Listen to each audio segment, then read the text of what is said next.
नहीं, पिछले 8-10 महीनों में राहुल गांधी रोज कुछ न कुछ दे जाते हैं। एक होता नहीं है कि मार्केट में आकर के एक सामान आप फेंक दो और लोग जो हैं वो मक्खियों की तरह उधर लगे रहते हैं उसमें से चुनने में।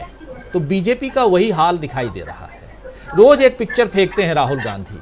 कभी 6 महीने तो वो भारत जोड़ो यात्रा में, और उसके बाद से जो तस्वीरें आ रही हैं और उसमें कुछ अगर बोल देते हैं तो उसका बयान आपने भाषण आपने सुन ही लिया। अभी ऐसे कई भाषण हैं, क्या कहेंगे? देखिए राजीव जी, वास्तविकता में जो सोनीपत में राहुल गांधी ने बुआई की वो धान की बुआई नहीं थी, वो मोहब्बत की बुआई थी।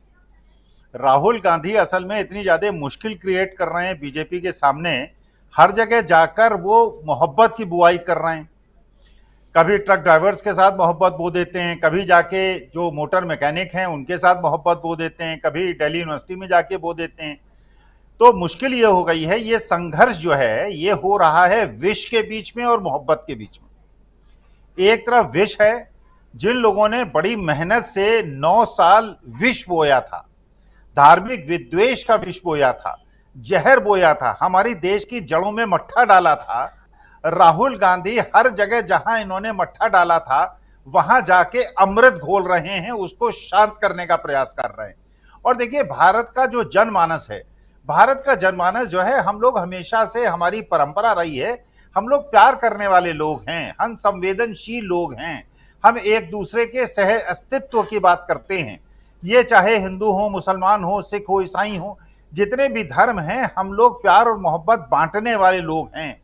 लेकिन 9 साल से बड़े व्यवस्थित रूप से, बड़े प्लान्ड वे में जिस प्रकार से जहर घोया गया था, एक बहुत जटिल प्रक्रिया थी राजीव जी, कि किस प्रकार से इस जहर को देश के सामाजिक धरातल पे जो बोया गया है, जो फैलाया गया है। जैसे कहा जाता है कि पाकिस्तान ने आज से 75 साल पहले जो जहर की बुआई की थी, आज उसकी फसल काट रहा है। और भारतवर्ष में ये 9 साल से जो जहर की बुआई हो रही थी, 15-20 साल के बाद हम लोग इसका जहर की जो वो होगी, कटाई होगी, लोग झेलेंगे। चलिए, मेरी तो उम्र हो गई, मेरे को तो इतनी ज्यादा चिंता नहीं है। मुझे तो राजीव जी आप जैसे लोगों की चिंता है, आपकी नई अगली पीढ़ी की चिंता है, क्योंकि ये जो जहर बो रहे हैं इसको काटेगी अगली 10-12 पीढ़ियां। और इस जहर को अगर शांत ना किया गया, अगर इसमें अमृत न छिड़का गया, अगर इसमें पानी न छिड़का गया, तो ये मेरे देश की सारी नस्लों को और पीढ़ियों को बर्बाद कर देगा।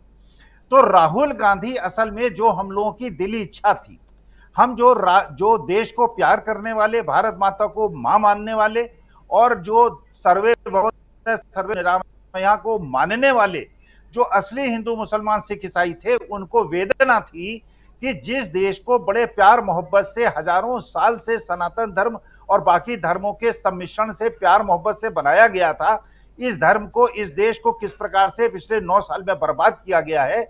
राहुल गांधी ने इनकी फसल को, जो जहर की बुआई थी, उसको वहीं काट दिया है, वहीं दफना दिया है, और अमृत बो दिया है और मोहब्बत बो दिया है। तो मैं तो शुभकामनाएं देता हूं राहुल गांधी को, और जो उनके साथ चलने वाले लोग हैं, जो उनके साथ संघर्ष करने वाले लोग हैं, क्योंकि ये भारत की अस्मिता का सवाल है, ये भारत के अस्तित्व का सवाल, और भारत के अस्तित्व के लिए राहुल गांधी जो संघर्ष कर रहे हैं, और जो लोग भी उनका साथ दे रहे हैं, उनको साधुवाद, उनका वंदन। और हम लोग ये अपने भारत माता को मजबूत बनाने के लिए जो जहर की बुआई है, इसको जड़ से खत्म कर देंगे। इस देश में केवल प्यार मोहब्बत चलेगी, प्रेम चलेगा, सद्भाव चलेगा और संभाव चलेगा। राजीव जी, प्यार मोहब्बत प्रेम सद्भाव। प्रोफेसर अखिल स्वामी जी, राहुल गांधी की फिर तो चर्चा करनी चाहिए। स्वामी जी। राजीव जी, जो प्रारंभिक प्रस्तावना में आपने कहा था कि प्रवेश शुक्ला के समर्थन में ब्राह्मण समाज आ गया, मुझे आज लगता है कि अभी तक तो मैं ये मानता था कि हम असली हिंदुओं को फर्जी हिंदुओं से संघर्ष करना है। अब मुझे ये भी कहना पड़ेगा कि असली ब्राह्मणों को फर्जी ब्राह्मणों से संघर्ष करना पड़ेगा। देखिए, वास्तविकता में ये जो ब्राह्मण समाज खड़ा हुआ है इन शुक्ला जी के समर्थन में, मुझे ऐसा लगता है रावण टाइप का ब्राह्मण है ये। क्योंकि हम लोग मानते हैं कि भगवान श्री राम क्षत्रिय होने के बावजूद भगवान है, और गलत काम करने वाला रावण ब्राह्मण होने के बावजूद दुष्ट है, और हर साल हम उसको जलाते हैं। एक मिश्रा जी थे जिन्होंने हवाई जहाज में पेशाब किया था, एक शुक्ला जी थे मुंतशिर जो हैं जिन्होंने भगवान हनुमान जी का अपमान किया, और एक शुक्ला जी ये हैं जिन्होंने एक आदिवासी के सिर पे पेशाब किया। ये कैसा ब्राह्मण समाज है?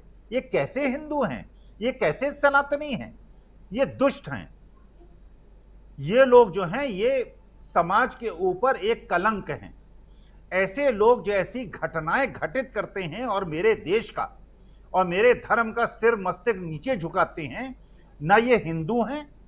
और अगर उन लोगों ने पैसा दिया है और इसे एक 51,000 का अनुदान दिया है, ऐसे समाज को तो शर्म से डूब मरना चाहिए। ये लोग ना हिंदू हैं, ना ये किसी समाज को बिलीव करते हैं, ना ये आदमी हैं।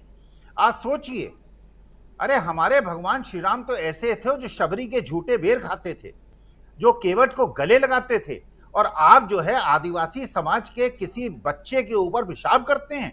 शर्म आनी चाहिए आपको।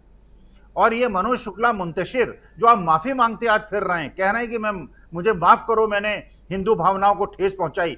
मेरे जो सनातन भावना को ठेस पहुंची है उसका जवाब मनोज शुक्ला मुंतशिर कैसे देंगे?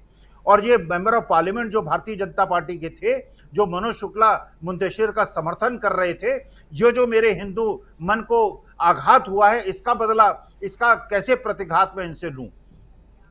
देखिए, ये हमारी देश की प्रतिष्ठा को गिरा रहे हैं, ये हमारे समाज। और वास्तविकता में इस लगाई हुई आग को अगर कोई बुझा सकता था, अगर कोई बुझा सकता था, ये लालू यादव ने भी समझ लिया, ये नीतीश कुमार ने भी समझ लिया, ये शरद पवार ने भी समझ लिया, और धीरे धीरे जो नहीं समझे हैं ये समझ जाएंगे कि अगर भारत को अक्षुण्ण वर्षों तक और सहस्त्रों तक जीवित रखना होगा, जैसे आज हजारों साल तक हमारा धर्म, हमारा देश जो है पूरे विश्व में अपना सम्मानजनक स्थान रखता है, तो यहाँ पे प्रेम और सद्भाव और राहुल गांधी जैसे ही जो महात्मा गांधी, बुद्ध और महावीर और गुरु नानक की जो हमारी सीख है वो आगे बढ़ेगी।